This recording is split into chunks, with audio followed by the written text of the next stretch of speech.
Welcome, ladies and gentlemen, to another edition of the DFS Hockey Report. It is Thursday, December 10th. We've got a 10-game slate on our hands. I'm decked out in my Detroit gear. I got my Barry Sanders jersey on. I got my Red Wings hat. It's a big night of sports for me. Red Wings are in Columbus, the Lions, in a must-win game against the Dallas Cowboys. Somehow, here we are in the middle or the beginning of December, and the Lions are fighting for their playoff lives.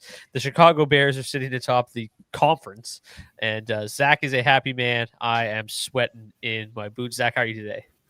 I'm doing good, man. Yeah, certainly a happy Chicago Bears fan over here. It's been a pretty nice run this team's been on.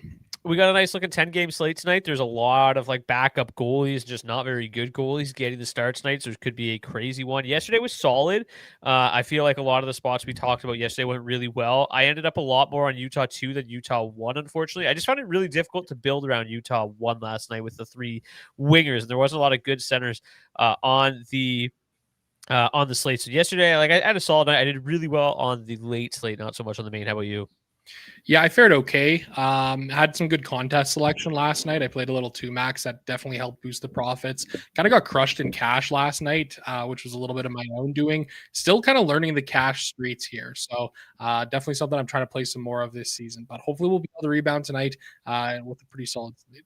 Before I get into the goalies, Elliot, just a quick question. Action Network Premium, is that the charts you were using? Just curious. So Action Network is an entirely different entity in itself.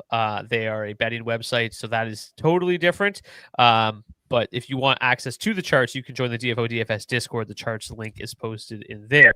San Jose 1 did nothing, and Askarov got chased. Brock finally vindicated. That's me and Zach were talking about that entire game. On the late slate, Askarov was 59% rostered, and I had 0%. And I had tons of Washington. I had no San Jose 1, and it worked perfect finally. So yeah, I feel very good about that. Let's get to tonight's slate. We got Jonas Korpisalo starting for the Bruins. It'll be Jordan Binnington for the St. Louis Blues. Levi Merrilainen goes to the Senators, projecting to see Igor Shesterkin for the New York Rangers. He's really their only goalie at the moment. Ilya Sorokin goes for the Islanders. It's going to be Mackenzie Blackwood for the Colorado Avalanche. Sergei Bobrovsky will go for the Panthers. We're projecting to see UC Saros for the Nashville Predators. Jonas Johansson gets to start for the Tampa Bay Lightning.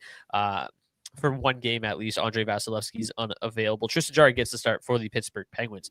Unclear who starts the Carolina Hurricanes, although yesterday it did look like it was going to be Frederik Andersen tonight. So we have Frederik Andersen projected to start for the Hurricanes. Joseph Woll confirmed to start for Toronto. The Blue Jackets will go to Elvis Merzlikins again. It's projected to see Cam Talbot for the Red Wings. Dustin Wolf back between the pipes to the Calgary Flames after a stinker from Devin Cooley the other night. Philip Gustafsson as the Minnesota Wild goaltending rotation continues. Calvin Pickard gets a start for the Edmonton Oilers, projecting to see Joey Daccord for the Seattle Kraken. And then in the late game, we've got Darcy Kemper versus Spencer Knight as our likely goaltending matchup. Zach, let's dive on in, buddy. We've got Boston, St. Louis. Do you want Boston, St. Louis, or Ottawa, New York? Well, look at it this way. Whoever takes Boston, St. Louis gets the Oilers and the Red Wings game later on in the slate. So, you know what? You can go ahead and you can take the So the St. Louis Blues are minus 138 road favorites tonight in Boston. The Bruins are still without David Pastrnak tonight. As you see here, both 5v5 offenses have been pretty bad.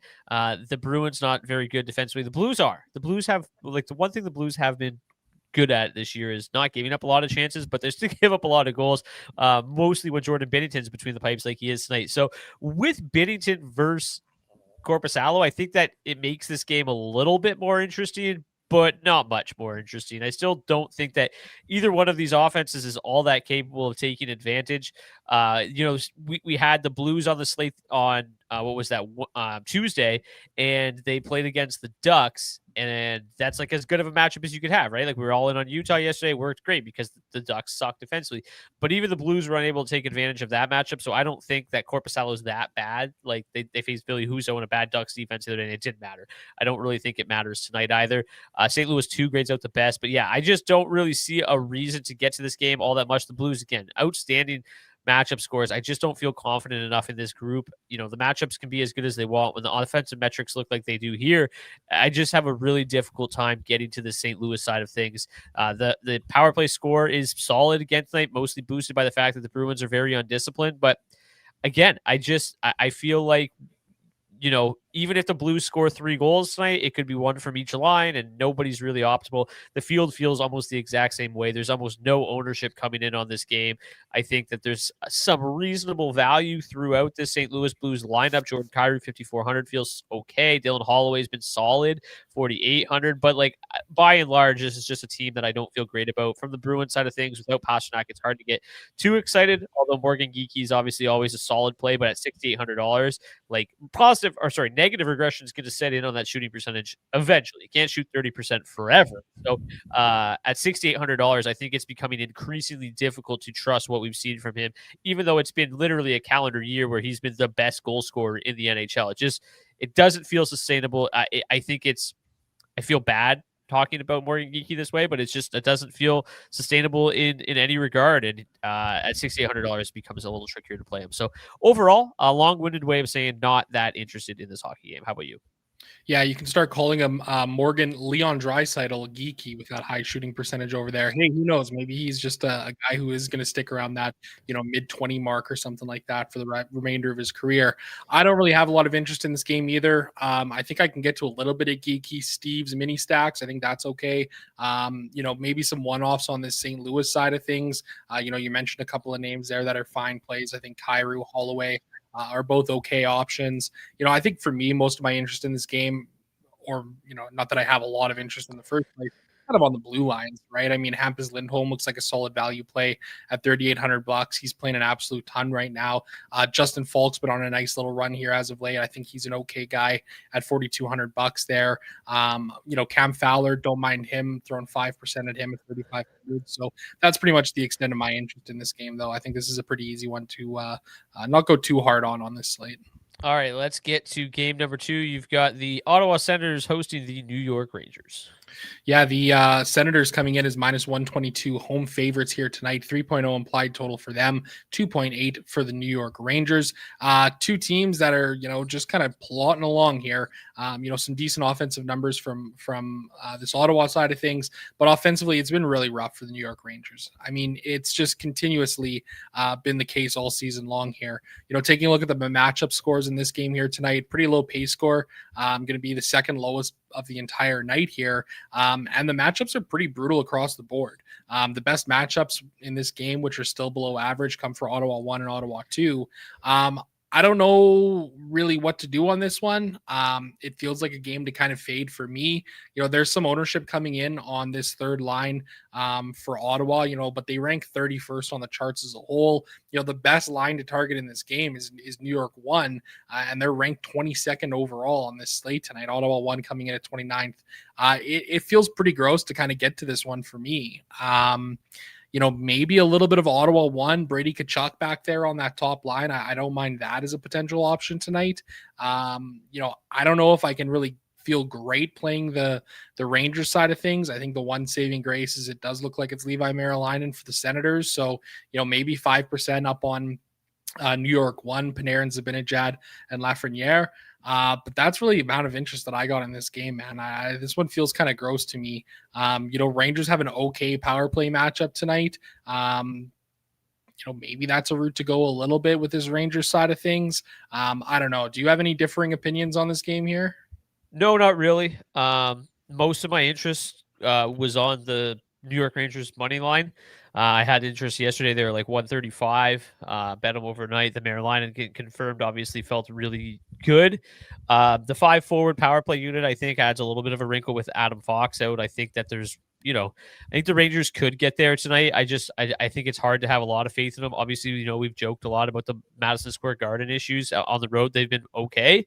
So yeah, I don't mind maybe clicking on a little bit of New York tonight, but by and large, I think that this Ottawa Senators team, does a pretty good job of kind of sucking the life out of the hockey game, and I do think it's going to be a little bit lower scoring, and even if I do think this is a game the Rangers end up winning, but I just think that from a DFS standpoint, there's much better options tonight to spend your money on, and I just don't think the Rangers are necessarily going to, blow up for 5. I think it's possible. I would definitely be on the Rangers side of things more so than the Senators side of things for sure. The New York Islanders will host the Colorado Avalanche. The Avs are -181 road favorites. They just continue to be an absolute juggernaut. Number one 5v5 offense in the league, going up against 26th ranked defense. Also the worst PK. And here we go. Starting to see this Avs power play come to life a little bit. I guess all it took was Gabriel Landeskog to be on PP1 to completely fix all of their issues. Joking aside, this Avalanche team is just freakishly good. I really like this spot. I think the Islanders have, had some good goaltending performances this year, but by and large, the defensive numbers are pretty atrocious. And I think this is a really good low-owned spot for the Avs tonight. The top line seeing just 3% as a unit, just under 1% for Lehkonen. Netchas 2%, and then McKinnon at $10,000 at 8%. They're obviously crazy expensive, but there's a lot of value on this slate to get to. So yeah, I think it's a really nice low-owned spot this evening. The second line here, Landeskog, Nelson, Colton, I've been talking about him for a few weeks. The underlying metrics are just fantastic. They continue to play well. Not to be, ignored tonight is Brock Nelson's return to Long Island. Obviously going to be a special game for him this evening. And yeah, obviously you got Landeskog up in that top unit. Colton's been playing some of the best hockey of his career. Nelson's been playing well. He's had some big games, and obviously a big moment for him tonight, and them just being 13,700. Grading out as the sixth best line to target. I think there's a ton of reason to have interest here. I think they're one of my favorite value options on the slate, and honestly, it's not that close. Their matchup is extremely good. They're going to see a lot of the top six and a little bit of the fourth line of the Islanders.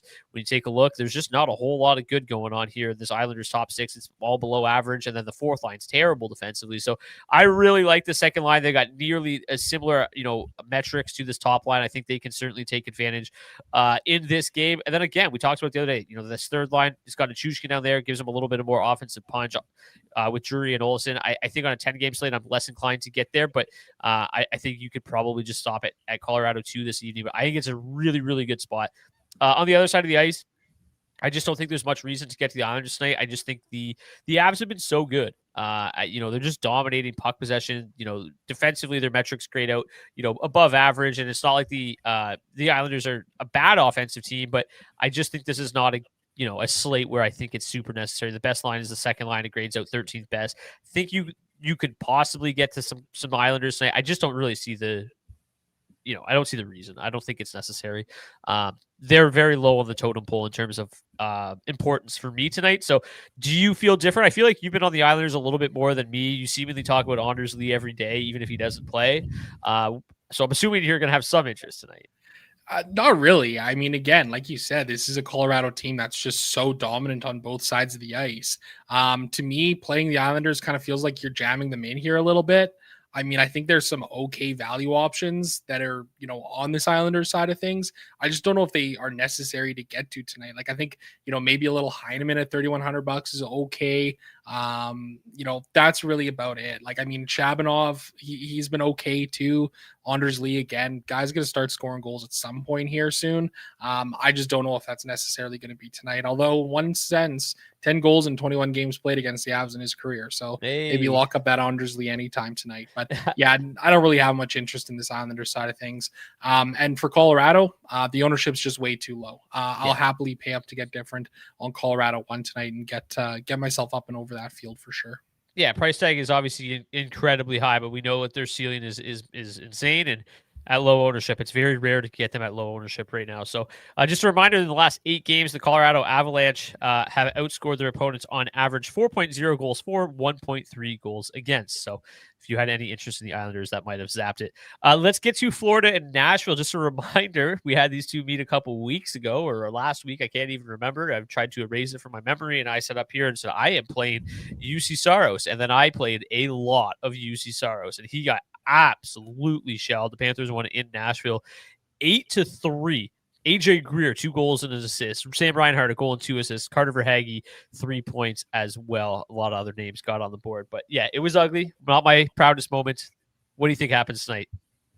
Yeah, great question. Who the hell knows? Florida Panthers coming in as favorites here tonight at minus 175 on home ice, 3.5 implied total for them, 2.7 for the Predators. The numbers have been starting to improve here for Florida. It feels like offensively, they're still middle of the pack, slightly below average defensively. These Predators numbers, offensively and defensively, are almost shocking to me. It does not feel like the Nashville Predators are a very good team, but they are playing like a good team here. Taking a look at the matchups in this one, best matchup on the slate goes to, or in this game rather, Nashville won. Looking like they're in a pretty solid spot tonight. They grade out well in the charts overall as a whole. The rest of this lineup for Nashville looks pretty rough. And for the Panthers side of things, average to well below average matchups for them. Florida 2 could be an interesting line to play there. When we take a look at the line stacks in this one, it's Nashville 1 that is drawing, drawing the best score here in this game, coming in number 7 on the charts overall. Florida 2 coming in at 11th, Florida 1 coming in at 12th, and Nashville 2 at 28th. Quite a bit of ownership coming in on this Florida Panthers side of things. Again, it feels like they've been trying to, they've been turning a bit of a corner here and finding their legs offensively. I've got some interest in this top 6 for sure. I think it's a decent enough spot for them, even with the matchup scores being a little bit rough. There's a lot of ownership coming in on this third line. Like, it looks like they're one of the top or one of the favorite value options from the public here tonight. And I'm not sure if I can get behind it. I don't think that they've been as good as of late, to really feel like a spot to necessarily get to 10% on. I'll have some ownership here on this Panthers side of things for sure, but nothing crazy, that's for sure. This Nashville side of things, I got some interest here in this top line. Especially Luke Evangelista at $3,800. He's been a great value option as of late. Philip Forsberg looks like a solid play at $6,600 as well. He's been rock solid lately too. I don't know, man. I just kind of have a hard time getting behind these ownership numbers on Florida. Yeah, I think I agree. Like, even after that breakout performance against Nashville, just 2 goals and a loss to the Flyers, 3 goals and a 5-3 loss to the Flames, and then a 1 goal and a 4-1 loss to the Leafs. So I still think this team is difficult to trust. I really like the shot volume you get, $5,300 from Verhaeghe. I kind of understand the chalk there. He seems to be coming on at least. The shot volume is good. He's really cheap. I kind of get it. As Tom said, the field is too sharp, playing the new dad bump, easy Hattie for Verhaeghe. He missed their last game for the birth of his first child, so congratulations to the Verhaeghes. But yeah, I think this, like, that last game sticks out in my mind a little bit too much, where I think I want to get to Florida, but like the chances of them scoring 8 again tonight, I don't think are very high. So I feel like I want to get there just on gut, but like the numbers suggest kind of paint a slightly different picture. But they still grade out as the 11th and 12th best lines to target overall. Sports Logic data really seems to like this Nashville Predators team. But Natural Stature also really likes this Panthers team. They feel like they're generating enough. The matchups are look okay, right? Like, I think they're a little bit skewed by the fact that the Predators haven't got very good goaltending. And then on the power play, at number 3 power play advantage on the night for the Florida Panthers. So I do think, like, it makes a little bit of sense to get there. I don't feel that confident about it, but I think I think I'm just gonna kind of reluctantly click on them and hope for the best, because it feels like it's a good enough spot. We saw it a week ago or whatever, and it feels like if that something similar to that happens, we're gonna be left holding the bag with this ownership. So I feel like the general public is on the right track here. It's not a super high confidence spot for me, I guess, but the price tags are all pretty reasonable. The underlying metrics are pretty reasonable. It makes some sense. On the Nashville side, we kind of didn't talk about them much. I still think Evangelista, Blankenberg, like Stamkos at $3,900. I think they all make some sense. I still like this is a team that grades out really, really well in the Sports Logic data. And obviously, you mentioned it, the matchup here for Nashville 1 going up against this Florida 1 top line. I mean, those are brutal defensive metrics. So I think Nashville 1 can continue to find some success. They've been solid the last couple weeks or last week or so. I think Stamkos and Evangelista mini stacks, maybe get some Blankenberg in the mix, makes some sense. Any final thoughts on this one? No, let's move it along. Jim puts it very, very nicely. Both Nash and Florida are hard to trust. Yeah, I think that's what makes breaking this game down so difficult. Okay, Tampa and Pittsburgh. Tampa's still kind of they're banged up selves, but they've been just treading water with the injuries, no problem, except for their last game. But they are still large favorites tonight. They were much larger favorites this morning. But yeah, this team is just a very good hockey team. They grade out very well at 5v5. The penalty kill has been dynamite. But I think the Penguins, they've been holding their own, and the defensive metrics have been improving as of late. The offense is maybe tapering off a little bit, it feels like, but yeah, the special teams continue to be special for this team. Like, I still think this is a pretty solid Pittsburgh Penguins team, and I bet them on the money line last night as well. They were like plus 175, which just felt disrespectful. And then the Jonas Johansson news this morning was outstanding. So I had the Maryland break for me. I have the Johansson break for me. So we'll see if it matters. I think the one thing that's worth pointing out was I believe it was an early slate on the weekend. So we didn't do a show for it, but the Lightning in Johansson's last game, they gave up like 10 shots on goal and he stopped all 10. So, like, just because Johansson's starting doesn't mean like you have to automatically play the Pittsburgh Penguins, because the Lightning can certainly suffocate them and just kind of protect Johansson very effectively. Tampa 1's going to draw a lot of ownership tonight. They, I believe, are the highest owned line on the slate.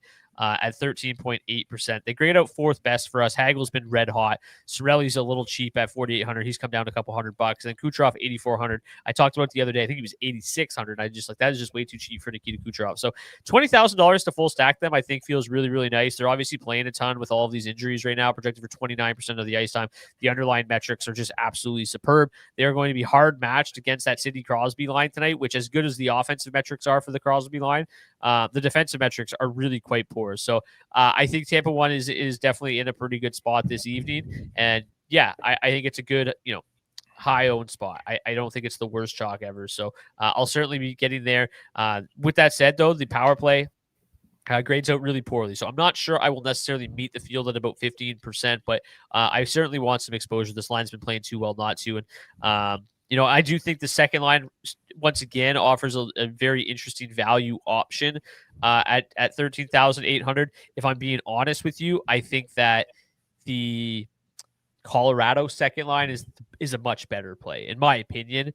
I would prefer to use them as a value, especially when you factor in that they're getting no ownership and Tampa 2 is getting a pretty considerable amount. So again, I don't mind the Tampa 2 spot, but like at 8.9%, grade knows the 38th best line to target.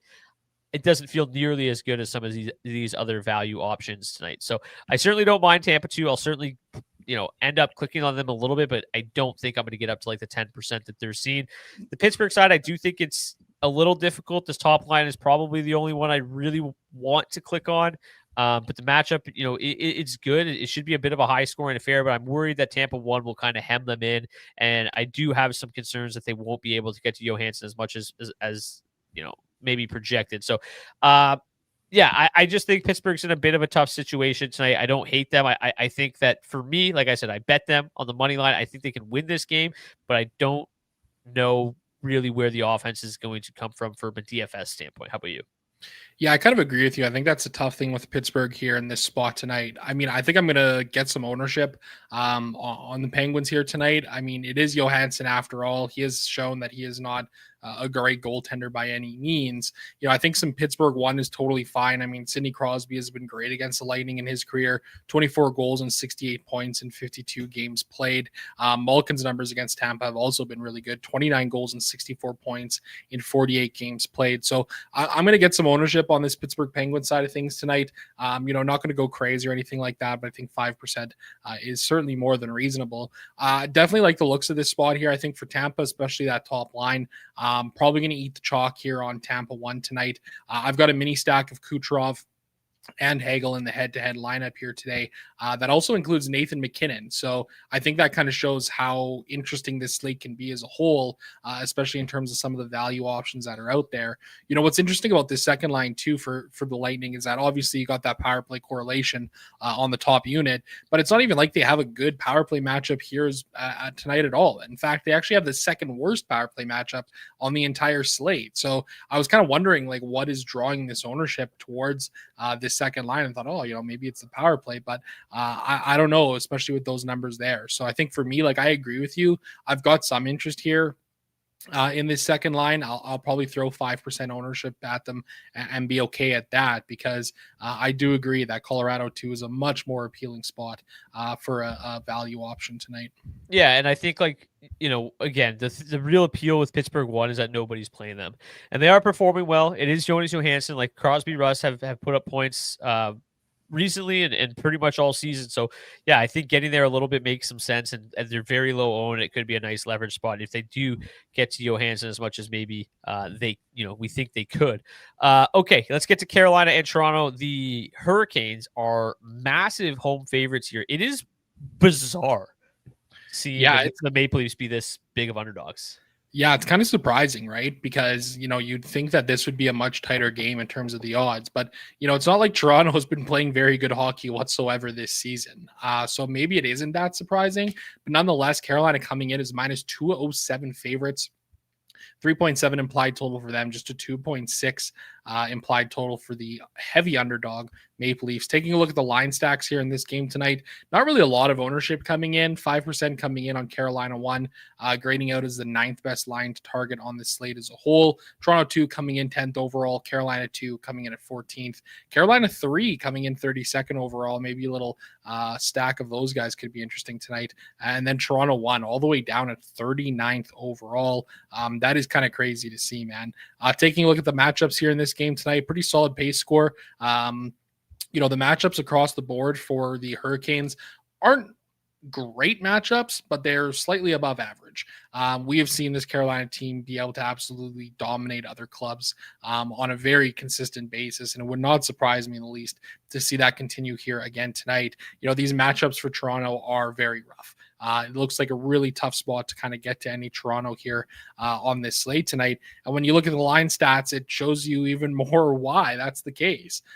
Carolina, just an absolute juggernaut. It doesn't really need to be said a whole lot. And a team that's probably scoring a little bit less than they really should be here as of late as well. So, Toronto again, the top 6, especially that second line. The second line's got the best offensive numbers. I think if you are playing any Toronto tonight, which I don't think I will be, I would probably be targeting that second line for the Maple Leafs. But I got quite a bit of interest in Carolina here. I mean, this feels like a really good spot for them.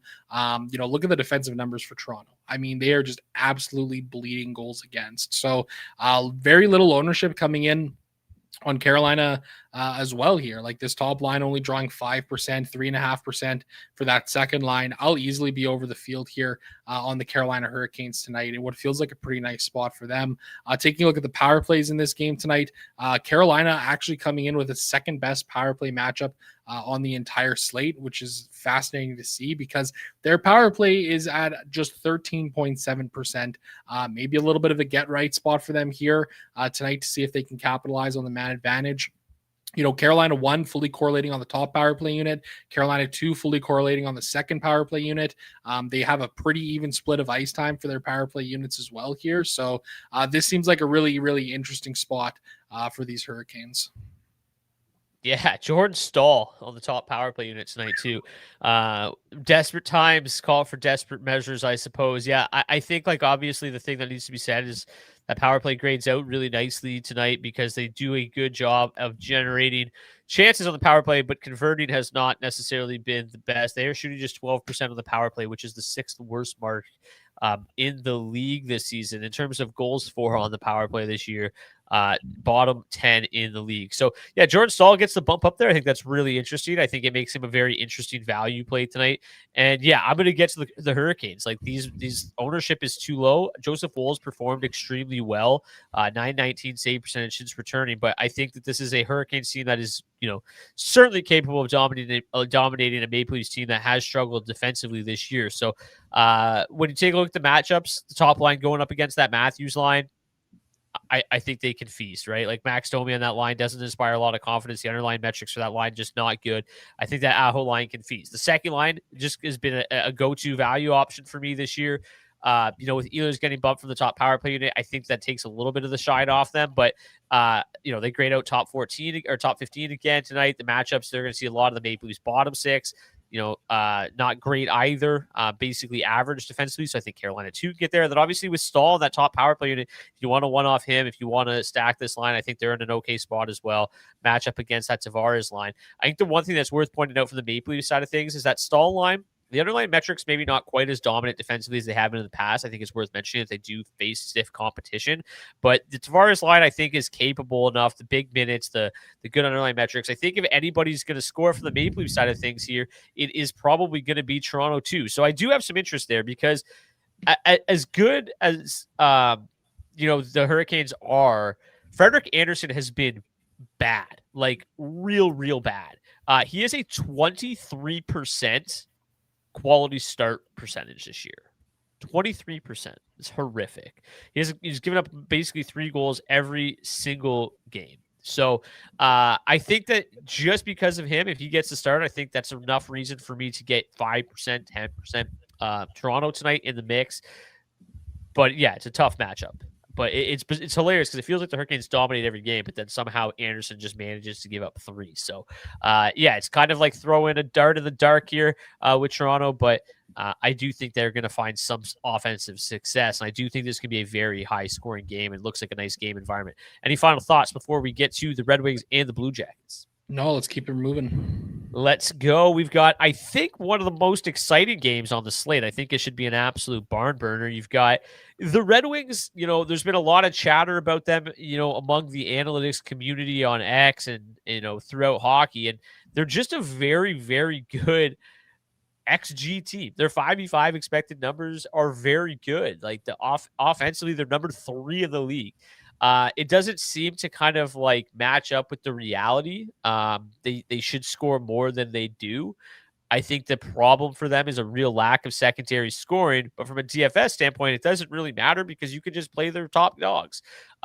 Finney, Larkin, Raymond, really good underlying metrics together, 18,300. They graded as the 3rd best line to target, seeing literally no ownership tonight, 2%. I absolutely love Detroit 1 tonight. Detroit 2, Andrew Copp at $2,800. Take him or leave him. I think he's fine to include when he's that cheap. You don't need a whole lot of him to play off his value. To break that up to 8K is getting expensive, but 16,700 to full stack them, I think is more than fair. Patrick Kane, I think last I checked, he was like top 30 in the league in goals scored below expected. The power play assist numbers are still phenomenal. He's just, too cheap at 5,900, and he's due for some positive regression to the shot shooting percentage soon. So I really like Detroit tonight. I think they're in a really good low-owned spot. The matchups are great for those two top lines. So I think that they're in a really nice spot at 5v5. And then you take a look at the power play. They've got the number 1 power play advantage on the slate. I'm stunned at how little ownership Detroit is seeing right now. Elvis Merzlikins between the pipes as well. Like I do think this is just a great low-owned spot for Detroit. Hopefully, the ownership ends up coming to fruition. Elvis Merzlikins has given up at least 3 goals in 7 consecutive games. He's given up an average of 3.9 goals against per game during that stretch with an 879 save percentage. So 5v5 matchups look good. One of the best 5v5 expected goals teams in the league. One of the best power plays in the league with the best power play matchup on the slate at no ownership. I don't know how much more you want from the Red Wings tonight. I think it's a really good spot. So hopefully they work because I'm a little less confident about the Detroit Lions. So I need a little bit of give and take here tonight for my 2 teams, but hopefully they can both pull it off. Columbus 1 will get Kirill Marchenko back tonight. They are drawing a considerable amount of ownership at 10% combined. I think it makes a lot of sense too. I have, I like the matchup. I think it's fine. I think get Marchenko back. Like I do think this is going to be a really high-paced game, a good game environment. Most of their ice time going to come up against the Larkin line and a lot against the 4th line. The 4th line struggles. The Larkin line's pretty good. So I think that they can certainly find some success tonight. The power play ranks dead last tonight. The power play has just been okay. The Red Wings PK has been, middle of the pack, but the Red Wings are very disciplined or pretty disciplined, and the Blue Jackets draw is no penalties. So I think guys like Werenski, Marchenko, Fantilli, they're all going to be in the mix tonight for me. But I think I'm going to end up higher owned on Detroit and get more leverage on that side than I am on the Columbus side. But that's not to say that I'm not playing Columbus 1. They've been great. They grade out number 2 on the charts for a reason. So I'm interested. I just don't feel as good about them at that ownership. LOL, I think solid player is a mild understatement. I'm not even sure who I said that about. Probably Marchenko. But yeah, he's an absolute stud. Okay, what are your thoughts on Columbus and Detroit? Yeah, I love this game environment as a whole. I'll probably be meeting the field on Columbus one. I think 10% ownership's okay to get to. There's still some defensive deficiencies in this Detroit team. Goaltending has been suspect for much of the season for them. So I don't mind getting there, but I agree with you on this Detroit side of things, man. Like I'm going to be loading up on them here tonight. Easily be getting, double, triple the field on these numbers, these ownership numbers that we're seeing here for them. I think one thing that's, important to point out too, tremendous power play spot tonight for the Detroit Red Wings. They are coming in with the number one power play matchup on the slate as a whole. The one caveat is that Columbus is a team that does not take a whole lot of penalties, but Detroit is showing that they can strike when the iron is hot, and it appears to be the case here tonight. It's a pretty brutal Columbus Blue Jackets penalty. So, yeah, tons of interest here. And Patrick Kane, you were talking about him a bit earlier, shooting just 5.7% on the season. Yeah. 2.5% in his last 20 games played. All the while, he's taken 11.6 shots on goal per hour of ice time. So I think he's a tremendous play here tonight. It looks like a really nice spot for this power play unit as well. So yeah, fire up some Detroit tonight. I think even Emmett Finney as well, like on that top line, like he hasn't necessarily gotten there a lot as of late, but him and Kane are tied for the most goals scored below expected on this team, and I think they're both due for a little bit of positive regression to that shooting percentage here in the near future. We got Calgary hosting the Minnesota Wild for you. Boy, interesting game here tonight. The Wild are coming in as the road favorites here, slight favorites, minus 113 on the money line. 3.0 implied total for them, 2.8 for the Calgary Flames. Taking a look at the line stacks in this game, not a lot of ownership coming in on this game, but some fairly spread out over ownership across the board. Minnesota 2 drawing out as the number one line to target in this game tonight. They're 8th overall on the charts. Minnesota 1 close behind at 15th. And then you've got the Calgary Flames, Calgary 2 coming in at number 17th, Calgary 1 at 20th, 37th overall for Calgary 3. Taking a look at the matchups here in this game tonight, looks like a great spot for the Calgary Flames. This game has a high pace score to it. There are great matchups across the board for the Flames. Minnesota is such an interesting team because they just have really seemed to struggle to generate a whole lot of offense this season. I mean, the power play numbers were solid earlier in the season. That has seriously cooled off as of late. And according to Natural Stat Trick, even just over their last 10 games played, they're only generating 2.4 expected goals for per hour at 5-on-5. They're not taking a lot of shots, but boy, are they giving up a lot here, giving up like 32 shots against per hour of ice time over their last 10 games played. So I think this is an interesting spot here for the Calgary Flames tonight. The matchups are great for them. They're brutal across the board, or average to brutal across the board for the Wild. Even taking a look at the line stacks here, this top 6 for the Flames has really been chugging along offensively, at a pretty solid clip. Obviously want to see some more goal scoring from these guys here. That has been their biggest issue all season long, is really just finishing, because otherwise, they're generating some quality offense on a pretty regular basis. So I think this is a really interesting spot for the Flames tonight.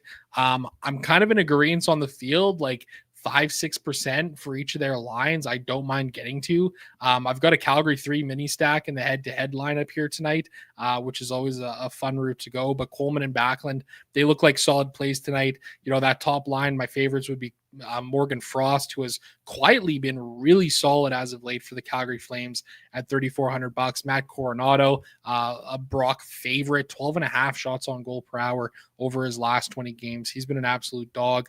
This second line, you can get there with a little bit of Kadri, a little bit of Farabee as well. I don't mind that option. This Minnesota side of things, I think you got to get a little bit of ownership there as well. For as good, as the Flames have been, I guess, as a whole at, breaking even in terms of offense, that top 6 is still giving up quite a few goals against on a pretty regular basis. And I think that, even with the limited ice time, Minnesota, or the limited matchup scores rather, that Minnesota has tonight, this feels like a spot they might be able to get on the board a couple of times. Dustin Wolf's going to be going for the Flames tonight. Obviously, he's a guy who's been in a sophomore slump here this season for sure. So his numbers too against Minnesota haven't been that great.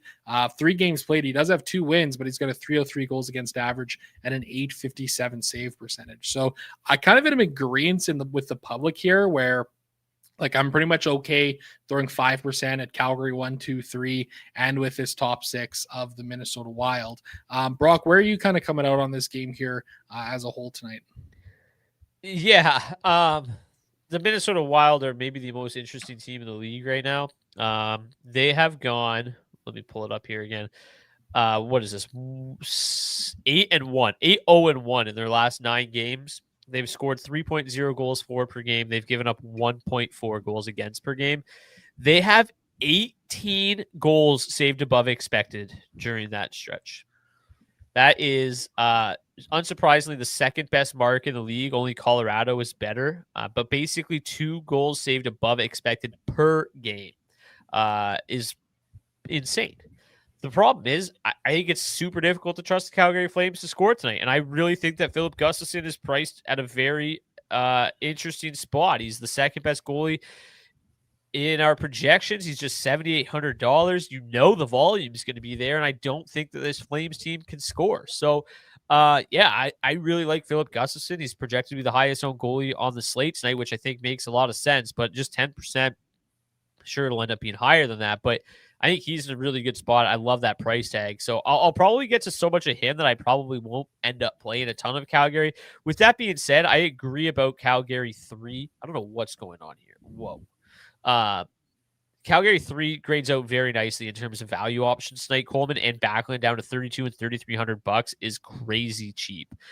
So they're a line that I think helps. Like you said, you got them in your head-to-head lineup, and you've got some Tampa one with some Colorado one. Like, they allow you to do some funky shit, and Minnesota's so bad defensively that it's not out of the realm of possibility that Calgary 3 can certainly get there tonight. So in terms of like value mini stacks tonight, even with Zari there at 2,500 to full stack, 9K lets you do some real interesting stuff. And then again, the matchup for them is very good. They're going to see a ton of that Kaprizov line, very poor defensive metrics, albeit just like this is a hilarious column for the Wild. So yeah, I think that Backlund and Coleman haven't quite been their dominant selves of years past at 5v5, but I think at that price tag, it reflects that, and they're worth a dart throw at that price point, in my opinion. I think that Calgary won, right? Like I was playing them a lot. I think they've cooled off a little bit, but the price tag's still there. Like, I think there's you said it best. The ownership is like all really wishy-washy here, and like that's exactly matches my feelings. Yeah. This Minnesota top line of Kaprizov, Hartman, Zuccarello feels okay. The second line with Eric Zek and Boldy feels fine. I can get to some Minnesota as well, but like, this is a Flames team that's also very good defensively. So I think that for the most part, this is going to be a low scoring hockey game, and the goaltenders are going to be viable, and the value plays are the real keys for me. So overall, not going to be a game that I get a ton of ownership on outside of my exposure to Gustafsson this evening. Just real quick from Beebs, Anderson starts. K'Andre Miller is questionable due to illness. They said they had no concerns about him missing yesterday, but looks like he could. But Anderson between the pipes, no surprise there. Any final thoughts before we get to your Edmonton Oilers hosting the Seattle Kraken? Yeah, I guess I'm going to have to take K'Andre Miller out of my head-to-head lineup tonight. Nope, can't change it. He's locked in. The Edmonton Oilers will host the Seattle Kraken tonight. They are minus 194 home favorites, 3.5 implied total for them. The Oilers, not a very good hockey team right now. They are 27th in 5v5 expected goals against, but shouldn't matter. Shouldn't against the Seattle Kraken, who are 32nd in offense, 29th on the power play. The Seattle Kraken, a very boring hockey team. They can not produce offense, but they will play solid defense, and that kind of is represented here in the line stacks. Edmonton 1, not grading out particularly well. Edmonton 2, not grading out particularly well. Seattle sucks. That being said, I think Jordan Eberle's pretty interesting. I think Jared McCann's pretty interesting. I think Matty Beniers. I do not mind a little bit of Seattle 1. It'll probably come a little bit more on the late slate than the main slate, but the underlying metrics here, the amount that they play, I think, is appealing with Calvin Pickard between the pipes. The matchup is pretty average. The underlying metrics are extremely underwhelming, but they play so much. Like, Eberle's like 20 minutes a night. McCann shoots the puck a ton. Like, in terms of like doing shit while they're on the ice, I think they're in an interesting late slate spot. That's the only thing I'm going to say positively about the Seattle Kraken. Zach, honestly, I'm just going to give you the floor here. I know I'm supposed to break this game down, but why should we play the Oilers, or why should we avoid the Oilers tonight? Yeah, I'm going to get to the Oilers here tonight. The public is doing the exact same thing, and it's for the fact that the Edmonton Oilers have just completely dominated Seattle over the last number of years. They're 8-2 against the Kraken since the start of the 23-24 season. They've outscored them 34-24 in that time frame. There's only been 3 games where the Oilers have scored 4 or fewer, or scored less than 4 goals against the Seattle Kraken. Nugent Hopkins 1.3 points per game against them. McDavid 1.4. Hyman 1.3. Leon Draisaitl owns them. 7 goals and 30 points in 14 games played. I think for me, the big thing with this Oilers team right now is that they've strung together a couple of good games. It feels like there might be starting to turn a little bit of a corner here. It started last week. Pardon me? Don't get too confident. I'm not getting too confident. Don't let me do that. Thank you for checking me.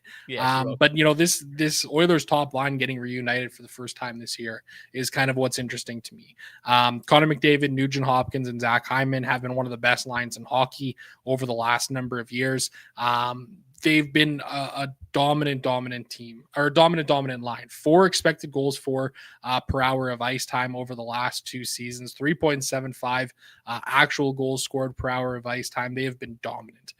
Evidently, they've had some struggles this season. Like Connor McDavid hasn't been the Connor McDavid we've all expected him to be this season. Nugent Hopkins has quietly been spectacular for the Edmonton Oilers on a shooting heater, shooting like 21% on the season as a whole, although he's started to cool down a little bit here.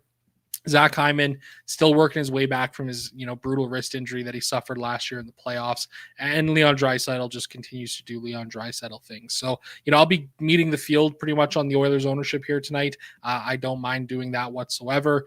Seattle, I can get behind maybe a little bit of that Seattle 1 line. I think that's an okay spot. Don't feel the best about it, but I do agree maybe a little bit more of a late slate play than a main slate play. Yeah, so these two teams met a week ago, a couple days ago. Saturday. Yeah, the Oilers won 4-0 in that one. Draisaitl 2 assists, Bouchard a goal. Wait, I'm looking at the wrong one. Draisaitl a goal and assist, Hyman a goal and assist, McDavid a goal and assist, Nugent Hopkins a goal and assist, Bouchard an assist. So yeah, it's possible. I think the one thing you need to mention about that game is the XG according to Sportslogic for that game, 3.32 for Seattle, 2.4 for the Oilers. So a little bit fortunate. But yeah, I think this is an interesting spot. And you said it with Nuge, McDavid, and Hyman together. I mean, how many times did we talk about this line last year just having the most insane offensive metrics, and they were like $23,000. They're $19,400 tonight against a bad Seattle team. I think that they make some sense. I think again, they rank 16th tonight, so I don't think I'm going to get crazy, but I think 10% is more than fine, and you're still over the field there. Let's get to the final game of the night. You've got the LA Kings and the Chicago Blackhawks. The Kings minus 201 home favorites. Actually, sorry. I totally skipped the power play report for that game. Last 2 games, I think. So Calgary, 17th best on the power play. Minnesota, 5th best. The Oilers are the 4th best power play advantage. That's the reason you got to like the Oilers tonight, right? Like the power play here, the Seattle Kraken, as good as they are defensively, they suck on the penalty kill. So that's the reason that the Oilers could certainly have a big night tonight. And then while we're here, we'll just talk about the Kings and the Blackhawks both grade out pretty poorly. Back to the game, though, minus 201 home favorites for the Kings tonight. Very, very good defensive hockey club. The best in the league going up against the worst in the league in terms of weighted team ratings. Penalty kills for both sides have been good. The Blackhawks have been pretty reliant on their power play. It is converted at a 22.8% clip. But again, brutal matchup tonight. I just think that I don't know if I've clicked on a single player that has gone up against the LA Kings this season. I think that is going to be the case again tonight. I don't think I'm going to get to any Chicago. We all know how that goes with me. I think there's a ridiculously large amount of ownership coming into the Kings tonight. I think that some of it makes sense, some of it doesn't. Trevor Moore on the top line at $3,200. I think that's a good value option. Byfield, Fiala, mini stacks, I think makes some sense. The thing is, Warren Fogel's back in the lineup tonight. They said they don't know what the lines are going to look like, so just be prepared for some shuffling. Obviously, with this being the late start, that makes it tricky. But I think there's some decent value spots here on LA, but I don't think I'm going to get carried away. Drew Doughty's also back tonight. That helps a lot. They only won 2 games, 2 of the 7 games with him out. Whether or not that shuffles things in the power play, we saw Brant Clark on the top power play unit for one game. It should certainly eat into Brant Clark's minutes, but whether he remains on the top power play unit, we will see. So I think there's some decent value spots here from LA, but I think again, this feels like more of a late slate play. It does not play. It does not feel like good chalk to me. There's much more interesting spots on the slate. 18th and 21st for the top two lines. They're both drawing about 10% ownership. So I don't really like this spot. We've seen this Kings team in much better matchups or equally as good matchups not come through for us. So yeah, just not a good spot here. Is this true? Is Doughty actually 3,000? Okay, if that's the case, I'll have interest in Drew Doughty. Yep. That's a real thing, eh? That's hilarious. That is a real thing. Where is he? Oh my God, that is crazy. Okay, so Drew Doughty seems like a solid play tonight. That's wild. Good shout there. Whether or not, again, he's on top power play unit tonight or not, I think doesn't really matter at 3K. But yeah, again, we always talk about this Kings team, hard to nail down. I think this is just as hard as ever. So I'm probably not going to get there much on the main outside of some of the values. Trevor Moore, Drew Doughty, something like that. Yeah, I agree with you. I don't really like this chalk for the Kings. They just really struggle to score goals, man. Like the fourth fewest goals for per hour on the season and over their last 10 games played here. You know, Chicago, obviously a team that gives up a lot of goals against. I just don't know if this chalk is necessarily warranted. So much so that I'm actually playing Spencer Knight in our head-to-head tonight. I think he's a really interesting option tonight. Just 7K here. He's been obviously great this season as a whole. So, and his numbers against the Kings are tremendous. 4 games played, granted, just 1 win, but 175 goals against average and a 950 save percentage. So, I'm going to get to a little bit of this King side of things. I don't know if it's going to be through full stacks or mini stack options. You know, Byfield Fiala feels fine. Kempe one-offs feel okay. You know, maybe a little bit of Kopitar, probably not much there though. But I just don't have a ton of confidence in this Kings team to be able to score. I think the one minor concern I have with Knight is just I think we've seen him kind of cool off a little bit from that red hot start. Just an 893 save percentage in his last 5. But yeah, I think at 7K, I think he's worth the risk. This is a Kings team, like you said, that struggles to score goals. And I don't think it's outlandish to say that the Blackhawks could go in there and pull this one off 3-2 or something like that. Brock hates Bedard. I don't hate Bedard. I can't get there tonight. I can't wait. One of these nights I'm going to tout him. He's going to go off. It's going to feel great. I'll feel vindicated. But yeah, I have been wrong more often than not on Bedard. But I was finally right about Celebrini last night. So the math will math eventually. Okay, let's stick with the goalies here since we're already on the page. Philip Gustafsson feels like by far my favorite goalie on the slate this evening. After that, I do think it gets rather dicey. I think Igor Shesterkin make some sense, although the Rangers defensively make me a little bit nervous. So mostly Gustafsson for me. Maybe a little bit of Joe Wool. I do think that the Maple Leafs can steal that hockey game. He's going to see a ton of volume. He's been playing tremendously well. I think that Wool makes some sense. I agree with you on Spencer Knight for the most part. I think Tristan Jarry is pretty interesting. He's played well. I think he's an interesting chalk busting option. I don't think it's a very comfortable play. If I'm making one lineup tonight, he's certainly not going to be the goalie. But man, I'm having a hard time not clicking on a shitload of Philip Gustafsson tonight. Yeah, I kind of agree with you here. He feels like probably one of the better plays on this slate as a whole. I think Dustin Wolf may be a little bit on his side too. Probably not easy though. You know, Shesterkin, I think he's okay. Yeah, I don't really love the goalies on this slate, man. It feels pretty gross. I mean, you could probably talk me into a little bit of Bobrovsky at $8,200. I think that's okay there. You know, from a value perspective, Merzlikins looks good, but again, that game environment just doesn't feel great to play the goalies in. So, yeah, it's kind of a tough slate for these attendees. Yeah, like I think part of me wants to say Saros again, but I'm not doing it just because of what happened last time. I think the one other name I'll throw out there is Darcy Kemper. I think that team, you know, in terms of trying to just lock down a win and keep the goals against low, like he's a guy I go to a lot. You know, the price tag is obviously crazy. The volume is going to be limited. So like, he's not the highest ceiling play, but he feels similar to Charlie Lindgren last night. Like I was on Lindgren heavy and it worked out really well. He saw enough volume to make it worthwhile.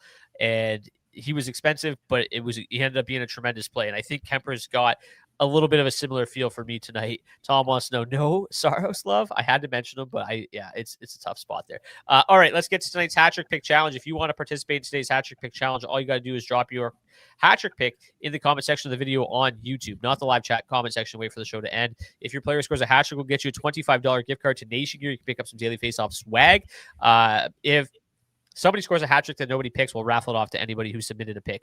Also, you can get $20 off your first month of Roto Grinders Premium by clicking the link in the description of the video on YouTube. Also in the description is the link to Action Network, where you get 20% off of Action Network Premium. And we also have the link to our DFO DFS Discord, where these charts are posted. We got a lot of people in there that are very, very smart, including a multi-time Millie Maker winner, who I just want to give a shout out to because Morgan started providing some DFS write-ups for us at dailyfaceoff.com. So these will be posted, I believe, Monday through Saturday before the charts are even posted. So if you want to go check out Morgan's work and support one of our DFS Discord members, that would be greatly appreciated. And shout out to him for wanting to come aboard and help out a little bit. So that's actually great. Oh my God, we forgot. Did we talk about defensemen or just Doughty?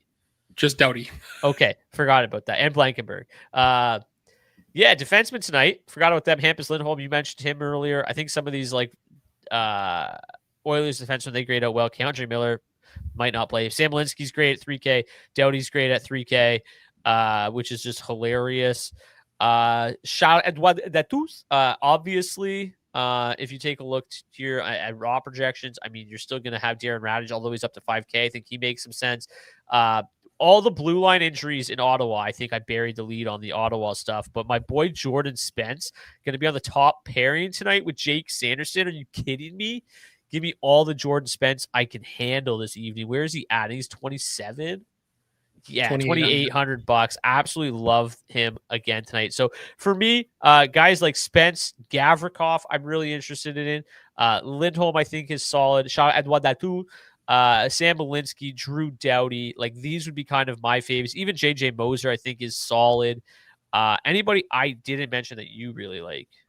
Not really here. Just kind of trying to look through things. One guy that's kind of a hilarious pull here, Ben Sherratt has been doing a ton of shit as of late. His numbers over his last little bit have been really, really good. Kind of feels like a gross play at $3,100, but I don't mind that option there. Yeah, I think otherwise you pretty much covered it. Yan Kuznetsov, I think he's another guy that's pretty interesting on this slate here tonight. But yeah, probably some of these more expensive guys is probably where I'll be living. Yeah, like crazy price tags here on Werenski, Makar, but obviously they're studs. I like Bouchard with that power play matchup. You know, Gostisbehere, I do think that the Hurricanes have a big night. I think Sanderson's going to see just oodles of minutes. He's projected for 28. I think he's in a good spot. Schaefer's always a good play, but tonight I don't think I'm going to get there against the Avs.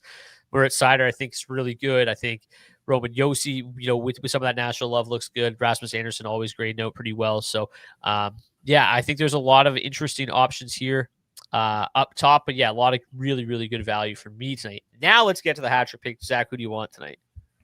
Going to go Connor McDavid. Whoa, out of blue. Give me Dylan Larkin. Love it. Are those homer picks or what? Jesus. Okay, let's get to the daily face-off head-to-head. Let's get to the daily face-off, our head-to-head lineup challenge. So yesterday, I took a small victory, but I missed the cash line by 1 point. So that was unfortunate. So I'm up 4-1 on the season. So I will go first. I built this as the countdown was happening for the show today. So jammed it in there. But I feel really good about it. It's two lines that I talked about a ton. We've got Colorado 1. You've got Colorado 2, pardon me. Nelson, Colton, Landeskog, full stack. I also got Makar in the mix because just why not? And then I went with the Dylan Larkin, Lucas Raymond mini stack. I obviously wanted to get Finney in there, but I just couldn't fit him in with Gustafsson and Makar. Makar is probably a bit of a luxury pick. Probably could have went with Sider, but I digress. So I was left with very little funds remaining in the kitty. I had about $5,500. So I played two of my favorite value options on the slate. They don't correlate whatsoever, but Jordan Staal, $2,700, the top power play unit. I think that's super fun, and why the hell not? And Jordan Spence on the top pairing with Jake Sanderson is probably going to play like 22 minutes at $2,800. Why the hell not? And then Philip Gustafsson between the pipes. So I'm looking to take another dub tonight. Who you got, Zach? Yeah, I went with certainly a very GPP kind of build here. Hoping to get across the cash line and the $20 with this one. I'll start with Nathan McKinnon, 10K. I wanted to see what I could do with him, and then I could fit in both Brandon Hagel and Nikita Kucherov and do so relatively comfortably. Got the Calgary 3 mini stack with Backlund and Coleman in there as well. For some reason, Adam Henrique grades out as the top value forward on. He just does so much shit. It's crazy. He does. Like, he gets a couple of shots, he gets a couple of blocks every game. It's kind of hilarious to me, but I'm in on it. And then Darnell Nurse, there is some 5-on-5 correlation between the two of those guys, so don't mind that option there. And then obviously top 0 in the other D slot, though. Yeah, that's going to suck. So hopefully he's good to go tonight and not out of the lineup. My other option would be to play Justin Falk there instead. And then Spencer Knight between the pipes. Wanted to get something super different in my lineup tonight. I think this is where it's going to be. All right, that's going to do it for tonight's head-to-head lineup challenge. Okay, a couple quick notes before we go. I've got a commitment tomorrow afternoon around the show time. So the plan is to build the charts overnight. So they will be available tomorrow morning. They probably might get altered a little bit throughout the day as lines change, but I don't know if I'll have a lot of time. So Zach and I are planning on coming live tomorrow in the early afternoon, late morning in the Eastern time zone. So just keep an eye out, especially if you're in the Discord. We'll definitely post it there. I'll tweet something out as well. So the show will be live tomorrow, but it's going to be much earlier in the day. So keep an eye out for that. We got a nice 5-game slate tomorrow, so I don't want to miss it. So keep an eye out for that. Other than that, I don't really think I've got much more to say. Zach, how about you? No, nothing to add, man. Best luck to everybody. All right, peace. We'll see you tomorrow. Cheers. Oh yeah, cheers.